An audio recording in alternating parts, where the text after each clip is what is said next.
Welcome to this week's episode of the Jewish Diaspora Report. On this week's episode, we talk about how the West is Westsplaining and scapegoating. Let's get started.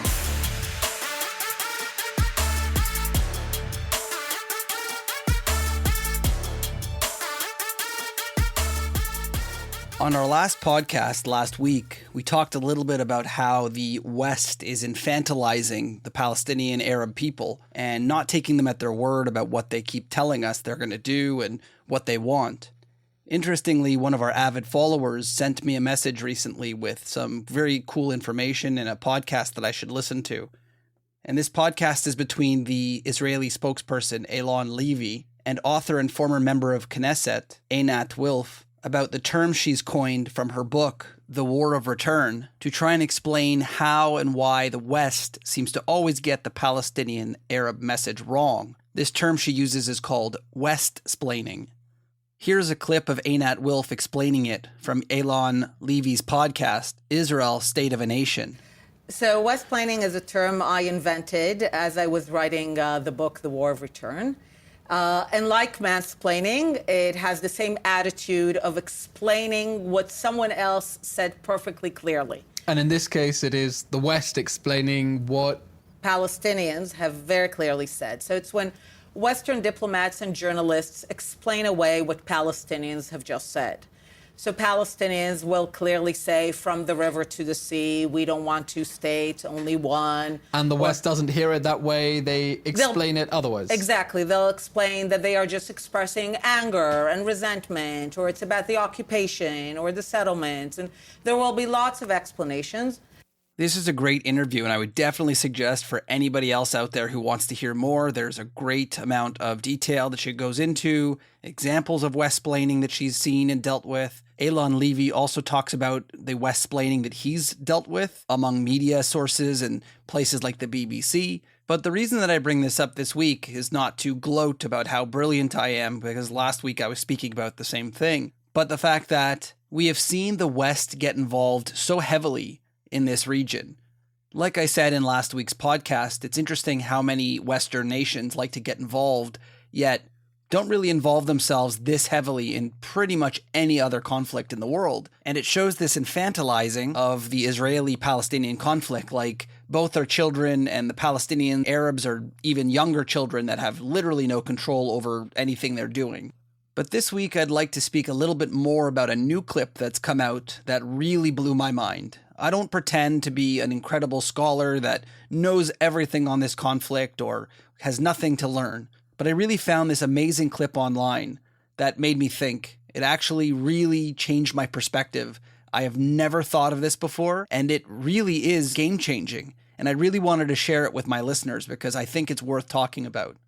Some of my listeners and many of our followers on jdr.podcast may already follow this amazing account known as That Semite. Yirmiyahu Danzig, online content creator and educator, posted two of these clips online, and I really want to play them for you so you can hear it, and then we'll talk about it a little bit after each clip. Here's Yirmiyahu Danzig speaking about how the West has gotten involved in the current situation in the Middle East. I apologize in advance because this clip was taken off of social media, and therefore it was sped up. We need to stop being gaslit, and we need to tell people there is a reality of systemic anti-Semitism that exists in countries across the planet. And in the way that it manifests is first and foremost situating the Jews as the convenient oppressor, as the scapegoat who's truly responsible for all of society's collective sins. If you have a problem with colonialism, the Jews are responsible for colonialism. If you have a problem with crony capitalism, the Jews are responsible for crony capitalism. You got a problem with the music industry, the Jews are responsible for the problems in the music, etc., etc., etc. Right now, we're all throughout the planet, we're coming to a place in which we're understanding that human rights matter. And the people that are in the places of decision-making on the international level have made a very clear statement that the international Jew, to use Henry Ford's anti-Semitic language, is the person who is disproportionately responsible for the violation of human rights on the international level. Just look at the UN. How does it make sense? The first decade of the founding of the Human Rights Council of the United Nations, close to 50% of the resolutions are targeting Israel. Does anybody really think that the Jewish state, the state of Israel, is responsible for 50% of the world's human rights violations? Nobody except a vehement Jew hater would agree with that notion. Yet, the masses are being bamboozled into thinking that that must be the case. Again, I apologize for the fact that it sounds like Yirmiyahu doesn't breathe when he speaks, but I'm sure that none of you really feel like this was the mind-blowing statement that I was talking about.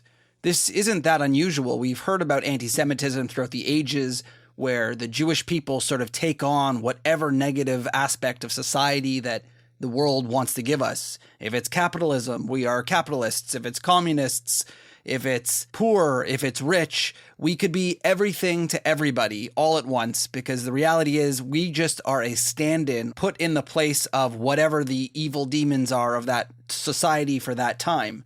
We saw the Nazis did this very well, making sure that the Jews were both poor rats infesting the entire country, at the same time being rich and controlling everything, including the banks and all of government and all of these things.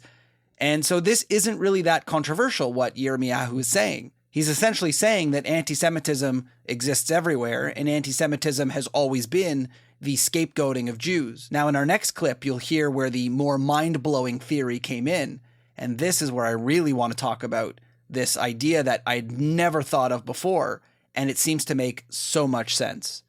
The West is going through a period of reckoning and reconciling themselves with their own disturbing history, the disturbing parts of their history, I should say. Being able to effectively do so has necessitated the use terms like white settler, colonizer, colonization, apartheid, genocide, ethnic cleansing, because we know that these are inseparable parts of the history of the West and the expansion of European civilization across the planet. Unfortunately, there's another aspect of European civilization which we're seeing emerge in the context of its dialectic with Israel and the Jewish people, and that's the tendency to scapegoat the Jews for uncomfortable aspects of their own societal reality. The collective sin of the society today are these realities of colonialism, the legacies of colonialism, of imperialism. And out of a desire to deal with that in a healthy way has emerged the anti-Semitic version of that, the anti-Semitic distortion of that desire to have a real, meaningful dialogue about the legacy of imperialism and colonialism. So instead of having that conversation, anti-Semites, as they do in every civilization on the planet, come into that space and redirect that energy to scapegoat the most convenient scapegoat of history,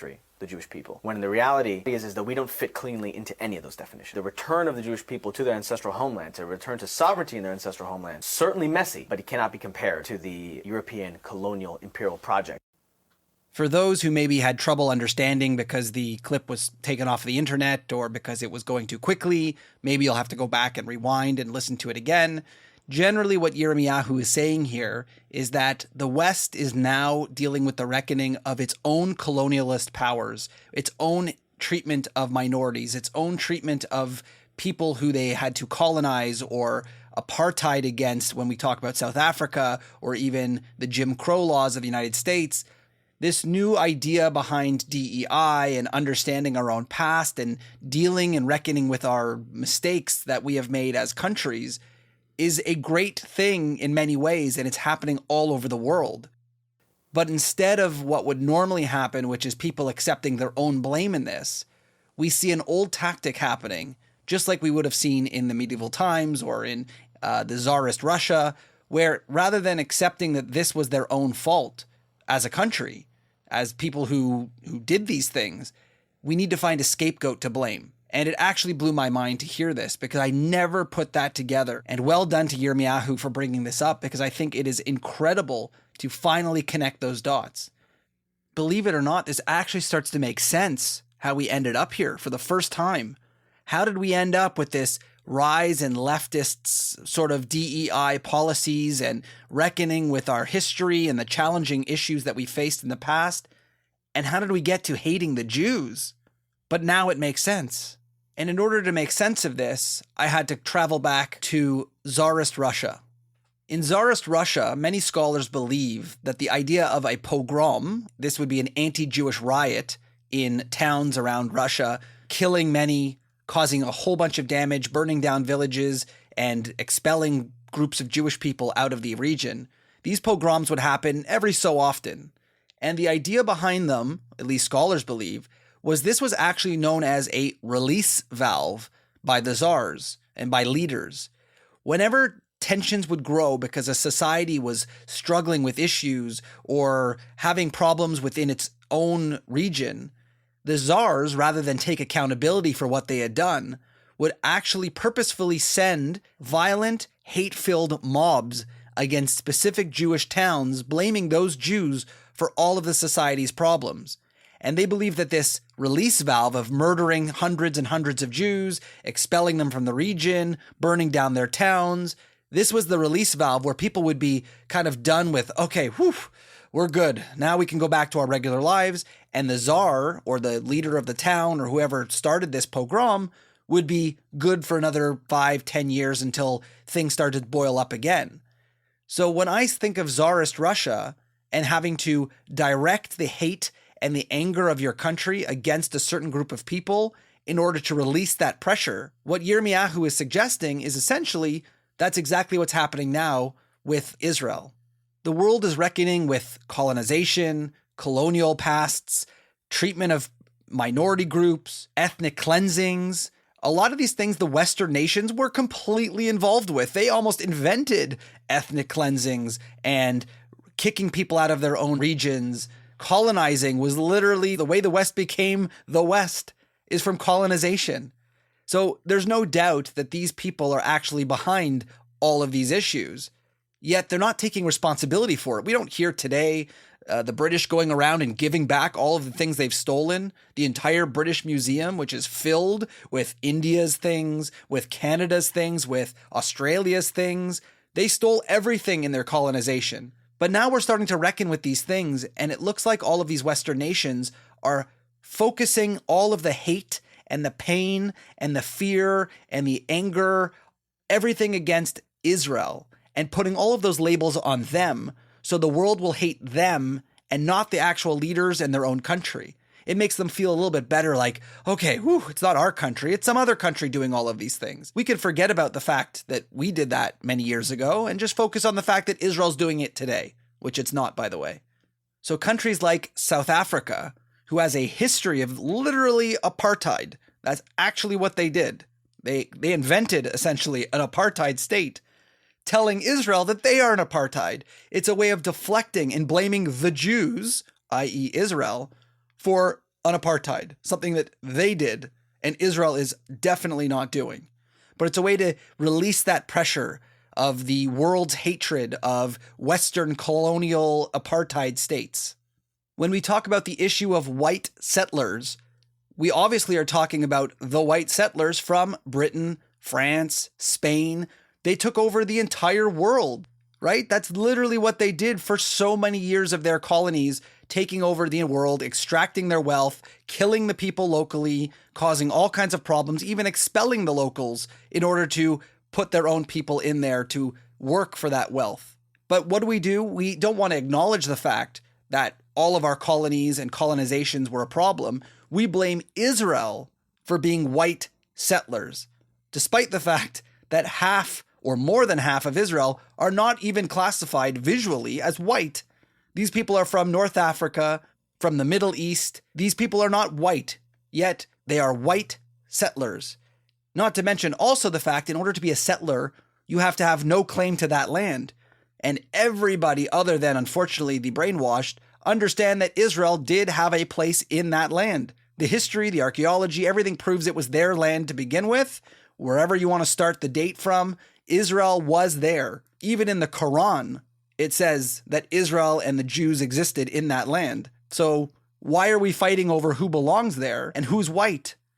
This is a way, again, of releasing the tension right now in Western society, grappling with their own history of colonization and trying to push that onto the Jewish state and blame the Jews for something that the West had done themselves. And lastly, when we talk about the issue of genocide or ethnic cleansing, it's just unbelievable to me to actually try and put that on Israel or the Jewish people. Most recently, the Brazilian government had suggested that Israel is doing to the Palestinian Arabs and the people of Gaza what happened to the Jews in World War II. And this is just such a ridiculous idea to put this on Israel. We've talked about the ICJ coming out and suggesting that there is no genocide happening in Gaza right now, and that this is absolutely not the same thing. There are plenty of countries out there who've sat back while the Jewish people were having a genocide happen against them. People today have sat back and done nothing about the Armenian genocide that happened. People still claim it never happened, thanks to the work of Turkey and making sure they flood the information out there that it never happened. We know it happened, The Armenian genocide happened, and the world sat by and today still barely speaks about it. The Jewish genocide happened, known as the Holocaust, and yet the world sat by and watched as Jewish people were led to the slaughter in gas chambers. And the story goes that the Allies knew about these gas chambers and didn't bomb it because they claimed it wasn't a worthy enough target. The ending of the murder of Jewish people was not a worthy enough target during World War II. Can we come up with any other idea of sitting back and allowing something to happen? It's because they didn't really care about the Jews either. So for these countries who sat back and watched a genocide happen against the Jews to now call the Jewish state someone committing genocide with no evidence, with absolutely no similarities to World War II, it is an outrageous accusation, but it just shows what Yirmiyahu is saying is that the world is reckoning with the issues that they have caused, what colonialists have caused, what people who did apartheid caused, the United States with their Jim Crow laws or South Africa. And rather than dealing with it themselves and accepting the problem, they are taking that pent-up rage in their countries about what their countries had done and move that and push that off to the Jews. Just like they did in World War II when the Nazis blamed the Jews for everything, or in Tsarist Russia when the Jews were blamed for everything, or in medieval times when they blamed the Jews for the Black Death. No matter what happens in your country, when something bad happens, the easiest scapegoat was always the Jewish people, and it was so easy to turn your people against them, and then that pressure would be released, and you can go back to regular life in control, and your people are subservient, and no one is uprising against their government. It's the easiest thing and the oldest thing to do. In the end, it's really incredible to see what the West is doing here. The West is, first of all, and most importantly, Westsplaining what is going on in the Middle East. They are telling the Israelis what they're saying about wanting peace is a lie. What the Palestinians are saying, which is full-throated support of terror, is not really what they mean. They're Westsplaining on how the Jews should handle what's going on in Israel and how the Israelis should handle it. They're Westsplaining that when someone says something anti-Semitic, that they really didn't mean it, or maybe we're being too sensitive. They keep telling us how to feel. Meanwhile, at the same time, scapegoating us and fueling that fire. Just like we saw in Tsarist Russia, they were fueling the fire against the Jews. They themselves are now perpetrating the same campaign of hate and smearing against the Jewish state in order to put Jews in more of a risky situation, because they themselves are claiming that we are white colonizers, that we are settling in our own land, that we are committing apartheid and genocide. All of these are lies aimed at the Jewish state and by extension Jews who support that Jewish state, which then leads to pogroms, either actual pogroms, we're seeing people being injured or hurt on the streets all around the world, or acts of pogroms like the disgusting displays we're seeing of people damaging buildings, attacking and accosting verbally Jewish people in the streets, protests calling for intifada, which they, of course, tell us that doesn't really mean intifada. That's some sort of spiritual intifada or some lie that they tell us what it really means. We know what it means. They've been doing it to us for many years now. And most importantly, the governments of the world and the West especially need to stop using the Jewish people and the Jewish state as a scapegoat for their problems in the world and the things that they've caused. Because like Yirmiyahu said, they need to stop scapegoating in order to justify why they didn't do anything wrong or why we shouldn't be looking at them. I think the West needs to start looking at itself and convincing its people to put the blame where it belongs, which is on their own history, and stop blaming the Jews and using them as a scapegoat, and to stop Westsplaining to us how we should really feel. This has been another episode of the Jewish Diaspora Report. Don't forget to check us out on social media at jdr.podcast. And check out some of our other episodes on your favorite podcast source. We'll see you next time.